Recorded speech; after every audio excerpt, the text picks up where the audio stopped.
What I want to do, we were looking at sort of how the arms change and rotate. Chris had asked about how the on gets to the G without kind of going my sense is without it kind of going dead and having this gap kind of at the bottom. Well, what happens is, if I'm doing my right arm here, and I come around and I do the mu, and I change and go into the on, what happens is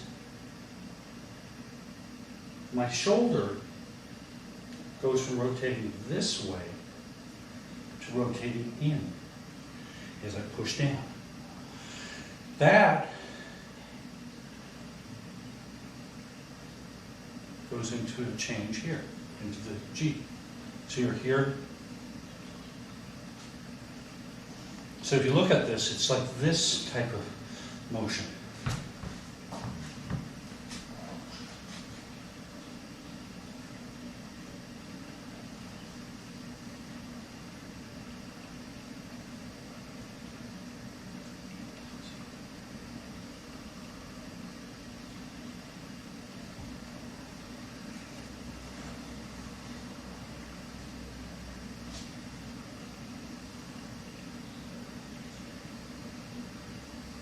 So it changes about here, right? About here. So it's No, it's pushing down. See, it's still doing on here, and it's still doing on here. Oh, it doesn't. It's not until you really get it turned around that it goes into G. It's pushing down with an on, and then it's still doing on into the side.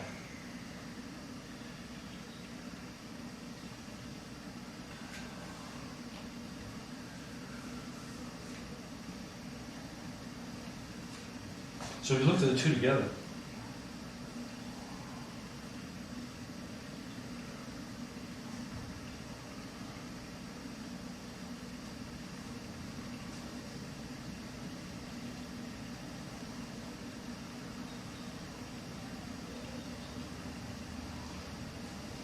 now here's the interesting part of this, and this goes back to, we didn't really touch on it so much last night, we did the time before.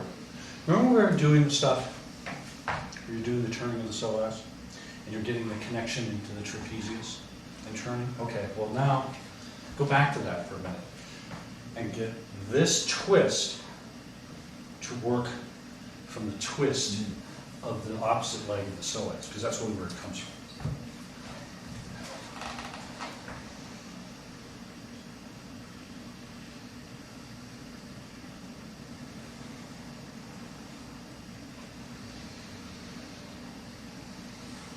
And this is one of the reasons why having the changes in the jings and the changes in the turns and everything be all synchronized, because otherwise what happens is you get gaps between the power in the legs and the power of the arm.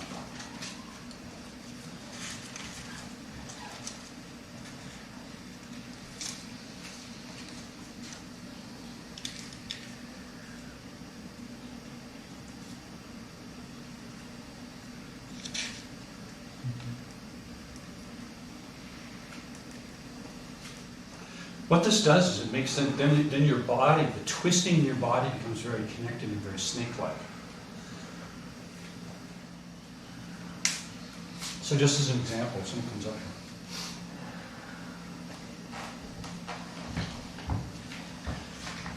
Grab my forearm for a second. No, not push it, grab it, yeah. Okay. As I do this move, if I try to just force it in, it's going to be very difficult to make it effectively work. But if I have this, and I have this twist with it, that's right. Twisting, we'll grab, take your arm and roll it. And if I don't have that, if I just try to go linear, I might be able to effectively push you a little bit in a straight line. But it's really different than if I get it connected down into this leg, and then the turn of the leg. And so if you look at the cloud hands from that perspective, the twist that's happening from the legs and the waist and the body is translated down into the arms. And if you have this twist spiraling is coming from the opening and closing and the turning.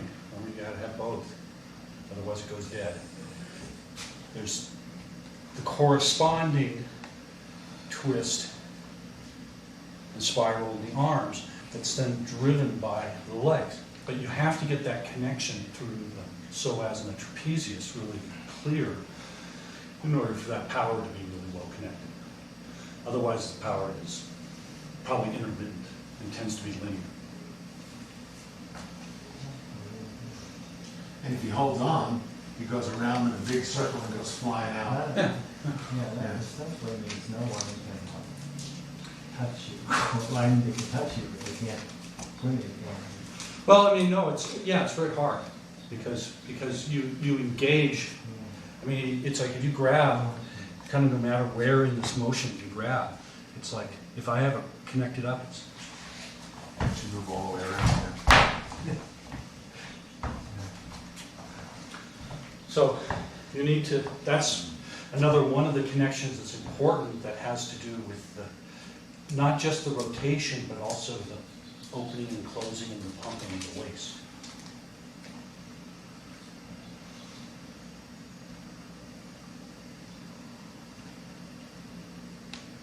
This is the, if you do this right, what you get is you get what people describe in Tai Chi books as spiral.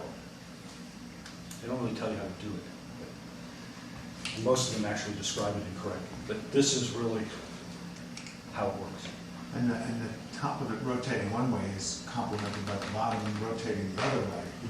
Right, so it's this really continuous deal where everything is working in these kind of 180-degree phases around from each other.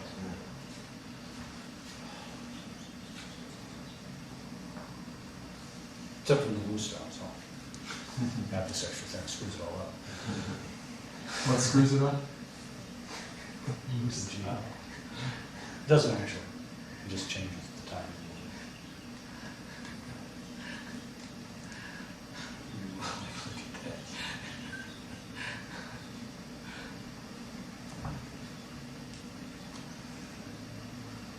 Actually, this part though makes it kind of easier. Yeah, and so much that.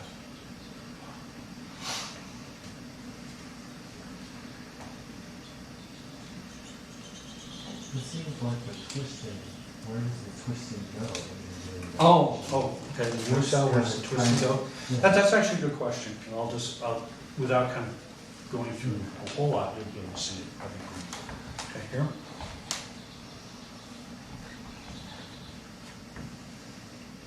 What happens here in the Wu style is as I load to go into the G, my legs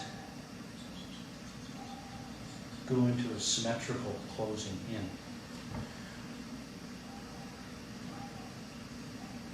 And then out. So the twisting, and this is a twisting that Wu style does a lot of, and Yang style really doesn't do.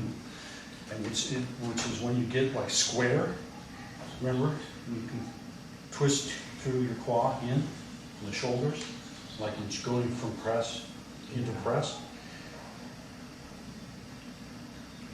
And they twist out as you open. Same thing here.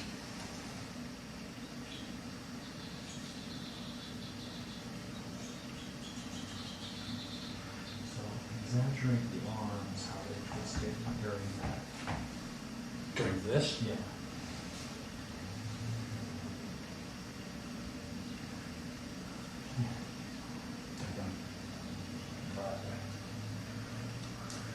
no, in, your elbows are going down. And then Yeah. press. Yeah. And then it's the same. Say, but here's the kicker, Michael. You see, as you close before you go into it, okay, your shoulders go in. Okay.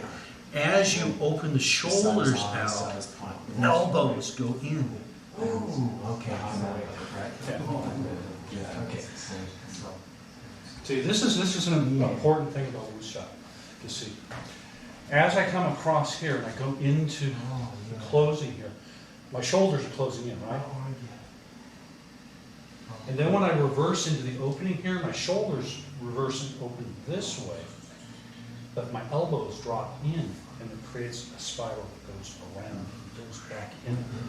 Really. And what it does, Focus. it really focuses it. Yeah. So it's here, Yeah. Ooh. and that's why if you let your elbows drift, you lose that. Yeah. And what you end up with is you basically end up doing something similar to what you do in Yang Sao. Yeah. Yeah, it's interesting.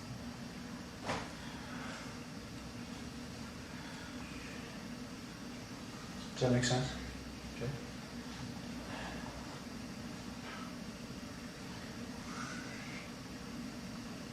That's a whole new take on the Yeah. word.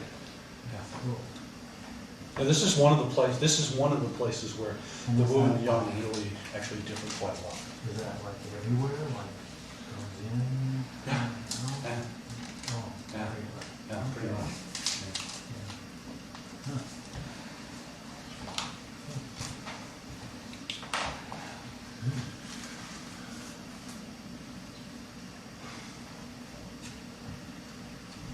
Well, that's what was confusing me on I was trying to get those jings also out of the opposite way. But it's just a spiral. Yeah. I mean, you can kind of think of it this way. You've got a system in your body and energy. And it's interesting because some of this stuff is where it kind of crosses over with your chi. And that's what we're going to work with today. Is where it kind of starts really crossing to what you're doing with your chi. Because some of the stuff in doing cloud hands really is just biomechanical. But there's some of it that isn't. And the stuff that isn't is the stuff that crosses you into really doing the practice where you're really concentrating on what's going on with the chi and with the intent, which is kind of actually another whole can of worms a little bit. If you look at it from this perspective, you've got a stable center, right? Now, as your body loosens and loosens, that stable center becomes smaller and smaller. See, at first, as you do this, you kind of do it, you hold, this is your center because you don't have that refined looseness down inside where all this other stuff can kind of move around it. And that's what we'll be working at that today. But around it, what happens is you have this turning, and that turning comes from the legs, and if you get it connected well into the back, it gets into the arms. But that alone is not enough to generate the spiral. It generates part of it. To generate the spiral, you also need the opening and closing, and the pumping of the waist.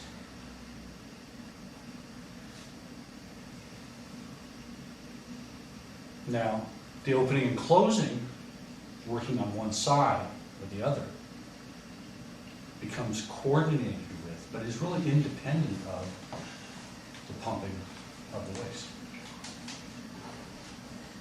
So those things all together allow you to do what? They allow you to have a stable center.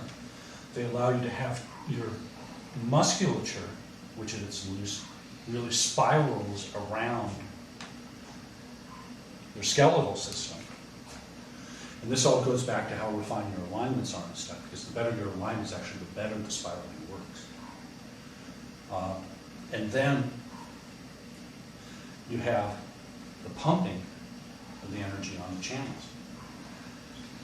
Well, then the next thing is, how does all that then get, what I would say, kind of supercharged, which is what really happens when you get the pumping on the Zongding connected into those other things. So the Zongding no longer is just a static center. It's an active center. And that's the thing that, you know, a few people have met that, not really. So, this opening and closing of the Zongding, is it mirrored in the spine? I mean, do those run parallel with each other? Parallel with each other. I mean, the spine's going to be at the main opening and Yeah. closing. Right. To kind of give you a short answer to that, when you're doing bend the bow and shoot the arrow, if you have those points all lined up right, internally, then yes, then the spine and the, what you're doing on your zongbing kind of mirror each other. I think for the sake of what we're going to do today, all I'm really worried about is the top and the bottom points of the spine, because getting the whole spine, other than it's a very good indicator of balance and imbalance. And especially at first, if you're trying to get a sense of this, if your sense of your zongding is not very refined, sometimes just paying attention to what's going on in your spine is real helpful, because because I'll tell you, any imbalance you have in your spine will immediately be translated into an imbalance on your zongding. So you really, the two of them almost become, in some sense, interchangeable energetically. And they really only physically connect to 2 points, but there's actually some other energetic points that connect. You so really start getting elaborate about the whole thing from a kind of more Taoist perspective. You have all the organs connecting to the spine and the zongding. Someday we'll do all that, which is kind of interesting meditation stuff. But go back here, and I want you, remember last time, a couple weeks ago, we did that little deal where you just started doing the turn. Kind of get your zongding stable. And then start making it real small. I want you to go back to doing that. Just practice the turning, and then just make it really small. And really listen for any disturbance. And any disturbance, especially along your spine or along your side.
Sometimes there's talk about tailbone hooking under with the row, and there's other times that there's talk about the tailbone pointing straight down, being the third foot.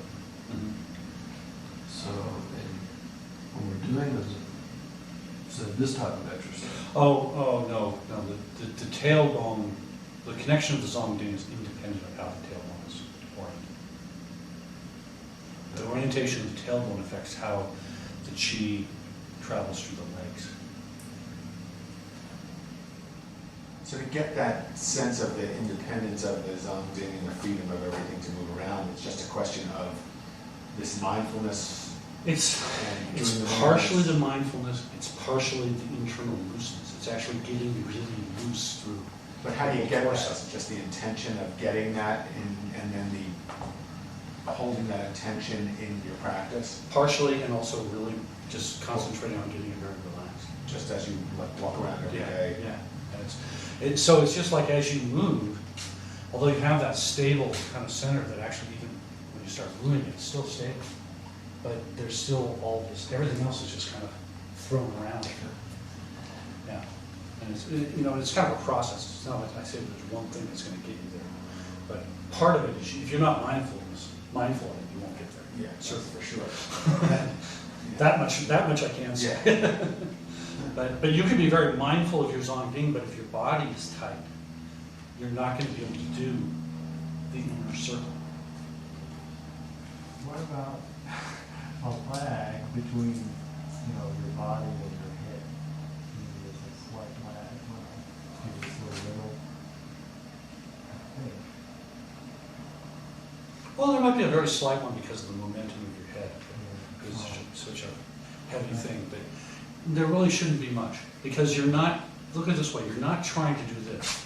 I'm not trying to make this turn do this. Okay?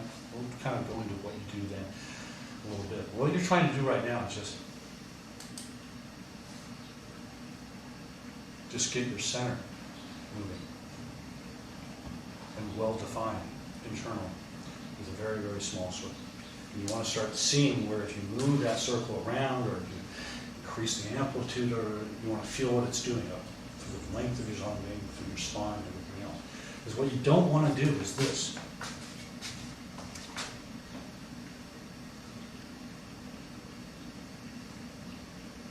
Where I'm flopping around and I'm disturbing actually my center. I don't know if you can see it, but right here, my back is kind of front. Now that's different than this. I can still do this so I can flop around. But if you notice what happens, my back isn't going. It's not separated, it's a unit. Right, and that's really important because if you have an imbalance on your spine, you're going to have an imbalance. As a mental guide here, if your zone beam was just a pole here, you're turning the pole in one direction or the other, or you're turning around this. You're turning around it still. We really see what we're doing now is you're still doing the same thing you're doing with the pulling through the psoas. You're just doing it very small. Because what you're trying to do is you're trying to get that turn separated from the pole. So what you want to have right now is you want to have a stable pole, and you want to get this really separated from it. Then what we're going to do is start turning the inside of the pole, and have the outside turn. And you've got to get those two things separated. So we're doing just tiny weight shifts and everything. Yeah. And you can shift the weight over here and do it. And actually, I would suggest doing this is as you start getting it, then start making your range of motion a little bit bigger. Still see how that affects the center. Because ultimately, you have to be able to go from this very small, balanced state into a much bigger balanced state. Or else, every move we do, right? Yeah, otherwise you don't have the balance. You lose it.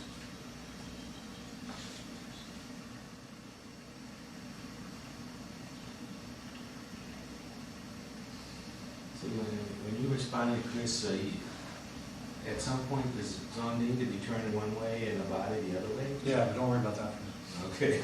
Just try to make the zongding become a very stable pole, or however small you can make it, and get everything to go around it, but not kind of stick to it.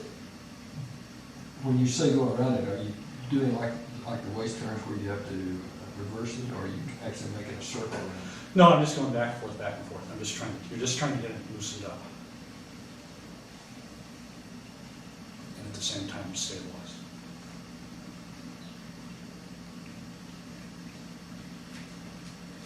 The problem is, see, everybody wants to jump ahead to like, okay, let me make it all spiral and stuff like that. And then what happens is you just end up usually using your imagination to do it.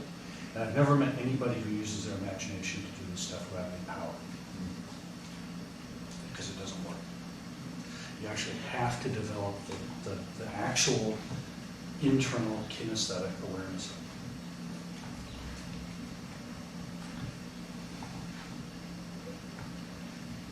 This exercise seems to be a very clear way to feel it. Yeah. Yeah, all those swings are actually very good for it. Anything you do, really, that turns your body, helps do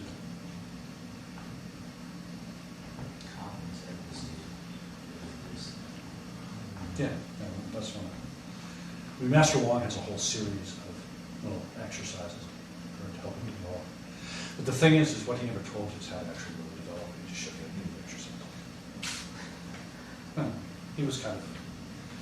He was very generous in showing kind of one of the more advanced states of doing Tai Chi, but he didn't explain how to get there. It was kind of up to you to figure that out. So like you can do this, and if you don't do this, if you don't do what I'm talking about in doing this exercise, you're not going to really get it right. If you don't get all those things lined up, you don't get that loose turning around the center right. You can look like you're doing it, you can go. But that's not right, because right then my zone being is disturbed. It's not that I can't do it big, but I have to be really.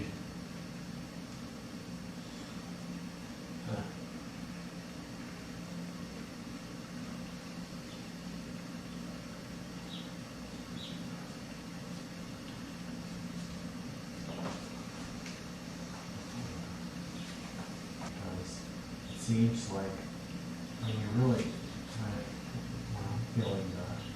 feeling good with this, I could never extend it to this kind of range. Well, that's the Feeling problem. that. I mean, that's what we're going to try to get to do today, is to take this small internal thing and try to get it out into a bigger enough movement. Because think of it this way. If what you're trying to do is you're trying to get the power that's inherent in your center, and actually from a chi standpoint, this is where most of it is. These other things are relatively weak from the standpoint of the chi compared to your zone. And so if you're trying to do a movement where, first of all, you're harmonizing the chi with your body, so they're working together, and you're trying to get it in such a way that you're maximizing the chi in a particular application of movement. How you get the chi from the main core, where it's strongest, out. If you can't get it from the core out, you can't harmonize it. I mean, you can sort of do some things that'll work, and you'll get some chi because you can get some chi from these other things. But you want to think of the power like in the turning and twisting, and the power that comes from the opening and closing. These are not really the things that generate the power. These are more like the things that kind of direct it. The thing that has the power is actually the zone band. And so in order to get, you've got to figure out how to get that from there out into this big room.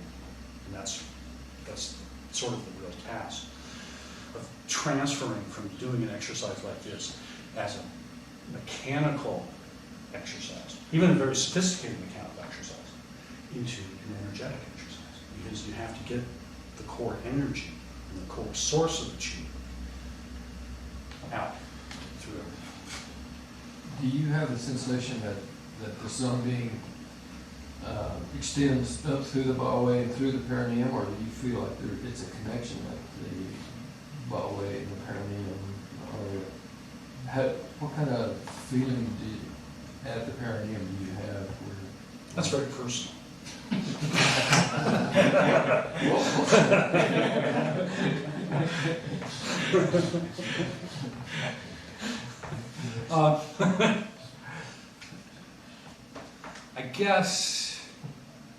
I guess whether it's a connection or whether it's the thing extending, I mean, it's really both. Mm-hmm.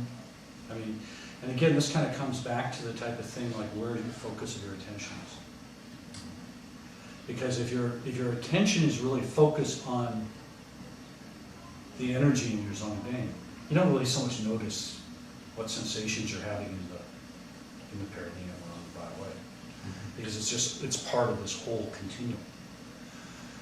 If you kind of sit on the outside with your awareness and look at it, that's where you're going to notice, oh, this is the sensation I'm having at my perineum, or the sensation that I'm having in my zone vein. That's actually really not where you want to go. It might be where you go at the beginning to help you kind of get things, but where you really want to be going is you want to go with your awareness in the zone vein. Yeah. What we're going to do, just as like to give you a broad outline, we're going to take this kind of internal small awareness and movement and build each one of the pieces that we did in the previous shot, doing it on these very small movements. So you develop that internal awareness of how that balance needs to be as you start doing these other things. And what you're going to find is, I can be doing this, I can be doing like a really tiny internal cloud hands sort of deal. And I can go here and be turning and pump my waist. And, just lost my zone thing because I twisted my back a little bit. And the more you can get this, I mean, this is obviously not like you're going to become the perfect zongding in the universe. But the more you can get closer to it, the stronger and more stable it becomes. Okay, now, so we're doing this deal. So analogous to the, okay, you're doing the turning and so as, right? Okay. What I want you to do now is what do we do? As you go and do your turn, like you're doing cloud hands, remember? What do? You gotta pump your waist, right?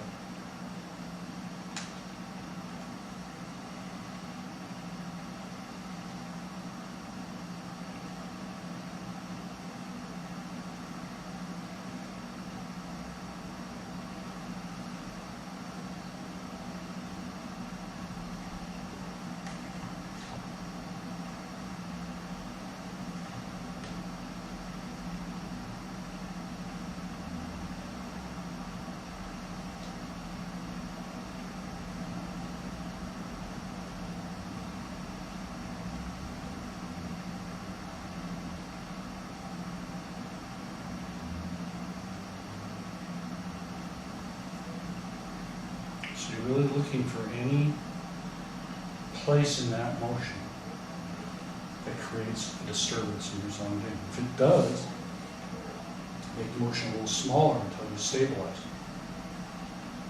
And then gradually expanding it.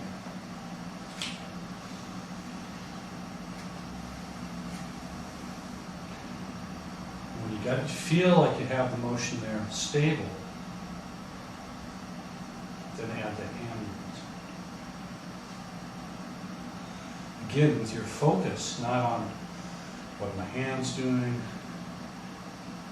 but your focus on what's happening in your zongding. Is there any sort of disturbance of it as you go through the motion? Does it stay stable?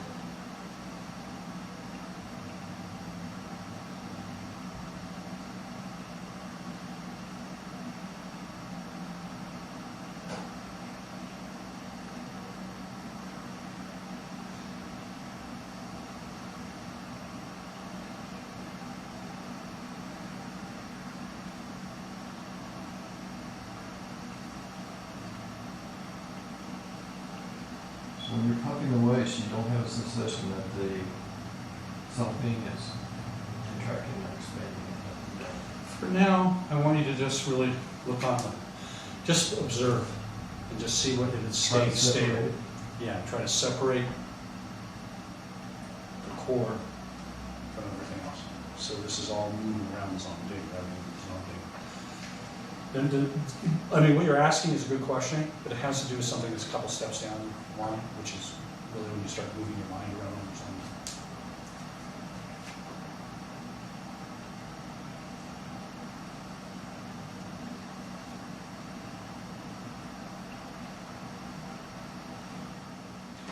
This will help kind of give you a little more feedback on this.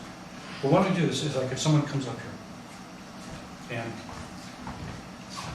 what I want to have you do, Chris, is I want you to just give me, as I go through the cloud hands and I'm working on keeping my zongding. I want you to just give me light resistance. Okay, so like if I'm going here, he's just going to give me light resistance against this turn.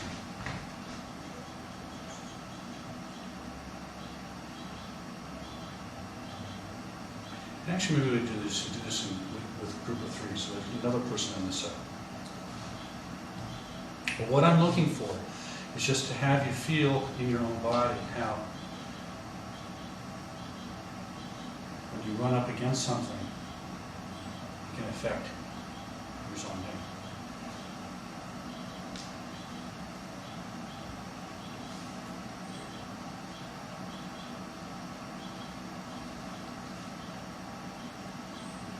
And if the person's stable, you can go ahead and give a little more resistance.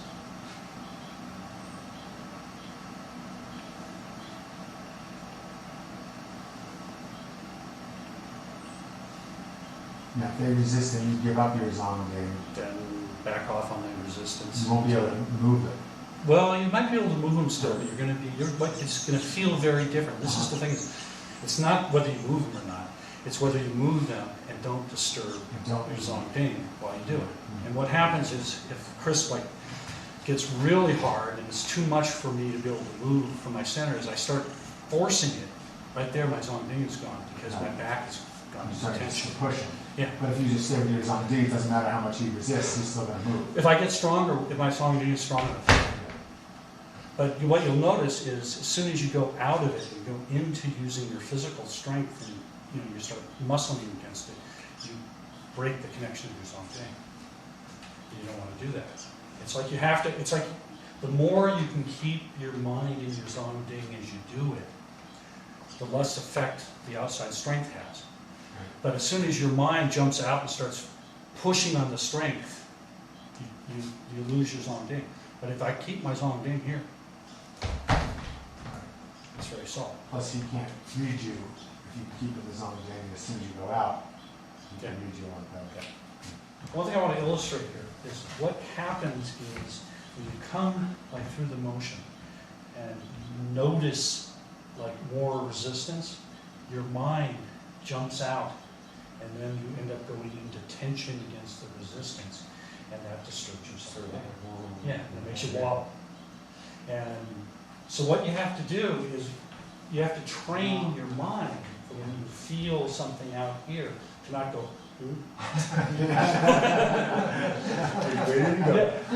But rather, even though you feel this out here, you keep your mind here. So go ahead and try.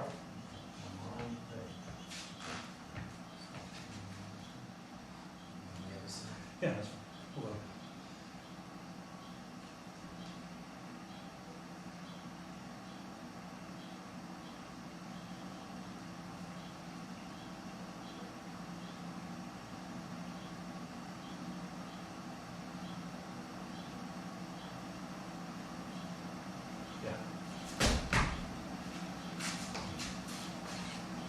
And then the resistance almost just helps you remember that.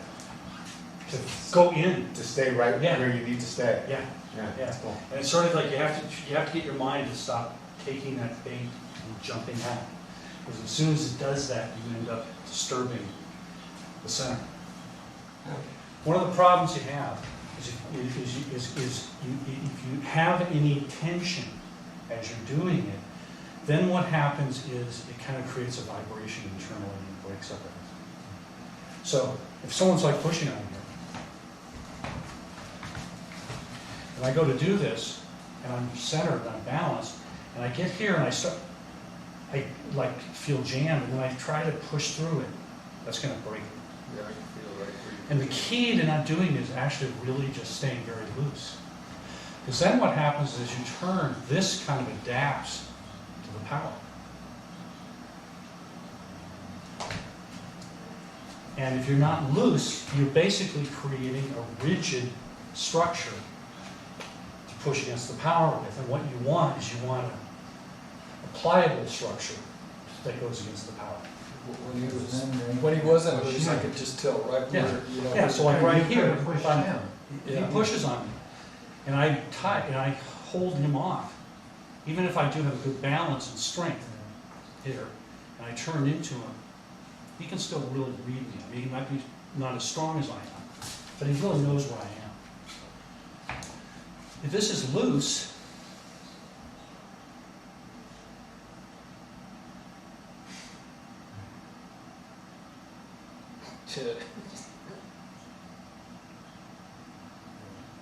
I mean, even if he I can't- bounces, I can't feel any. he can't get into me, but my power is still there. And that's really an important component. This is a really huge part of why in Tai Chi there's such an emphasis on song, or becoming loose or relaxed. Because if you don't have that, The spiral cannot it fold if it's yeah, and if it's It's not, a rigid line, it's a rigid rigid line, line. it's not a spiral, that's set. I could feel pressure coming out of that point, but I couldn't feel anywhere to nail it down where that pressure was coming from. Mhm. You know? yeah. And this is a very, very, very important part. And this is really why. And this is one of the real reasons why being sung and being loose is so important in Tai Chi. It's because it gives you the ability to have your center stable, and to have all the energy very lively, and at the same time have power but not be jammed against someone else's power. Otherwise what happens is you end up in this straight line, you end up in this rigid thing. And it might be only for a small amount of time, and it might be only in certain angles, but as long as there's that rigidity there, it immediately gives someone who's skilled, and That's when you get a handle. that's when you get the handle. Because it's just, there's just too much there for the person to use. And if you can keep, and it's hard to do this, especially like when you really start, if you're really doing sparring and stuff. It's really hard to really stay loose when someone's really coming at you. Because then the tendency is, your mind just jumps out again. But what you actually have to do is you have to do what we're doing right there. That even if someone comes, like if we're pushing or something, someone pushes on you. And Chris goes to push, and my mind jumps out right now to here. It panics on it. Then I'm in this type of thing. Right? Maybe I'm stronger, I can throw them around. But if my mind doesn't jump out, if I stay in my center, can we go ahead, really push?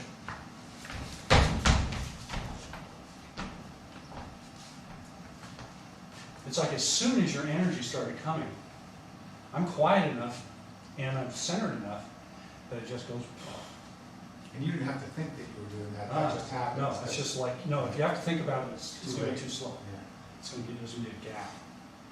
That's what Joe Lewis said. He said, once I started to see the openings, I knew I was finished. Because before I was just in them. Mm-hmm. Yeah, it's a really different sensation. Yeah. And what happens is if I'm here, and I'm here, I might be able to see an opening and do something with it and stuff if I'm fast enough, all that. But I'm basically, my mind is out in this battle, rather than it being inside.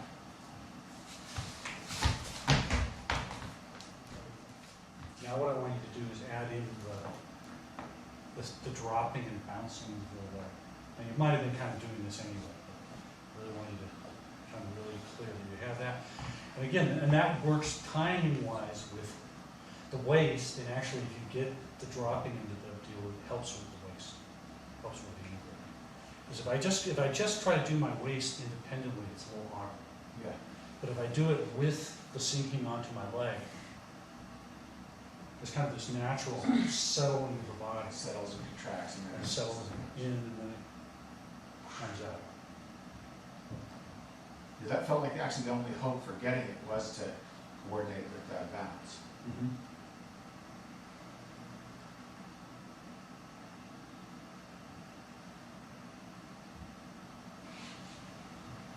I was also finding that I'm just noticing my little toe and my big toe and my little finger and my thumb, and the feeling of, as I come off here, the little toe and the little finger and the big toe and the thumb all in a line, all in a spiral, unfolding, connecting, and then the other side. Yeah. And then both of them at once.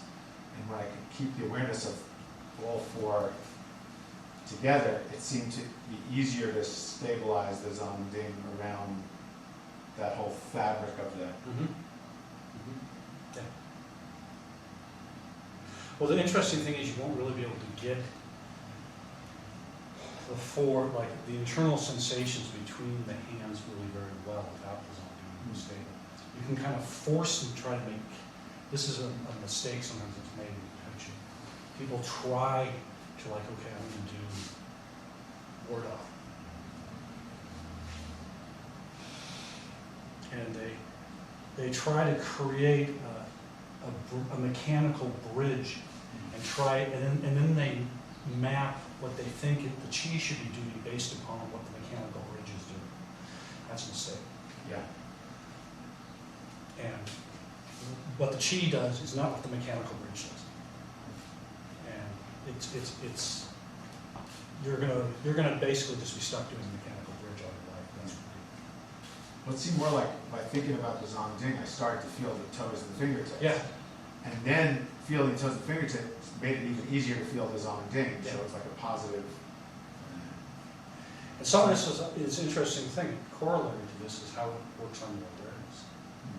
Because what you start developing as you do a more complex thing like this, is you start developing the ability of your mind to attend to multiple things. I was trying to say, like, this is such an incredibly cool movement. I keep getting, it's amazing. Like, we've just been doing one movement for 2 weekends. We could probably spend every weekend on it for the next 5 years. Actually, it's fun.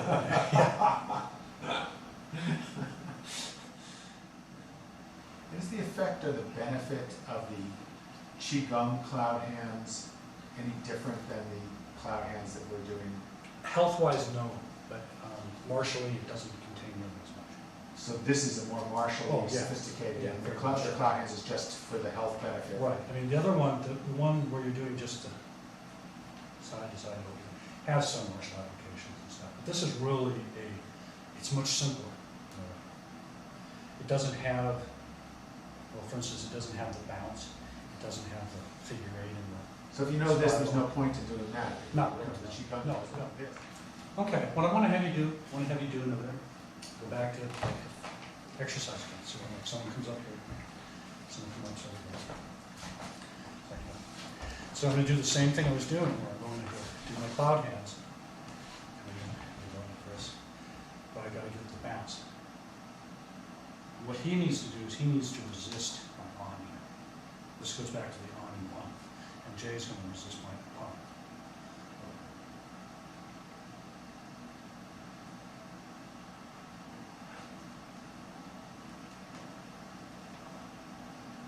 You guys got to change fast enough so that the bounce works.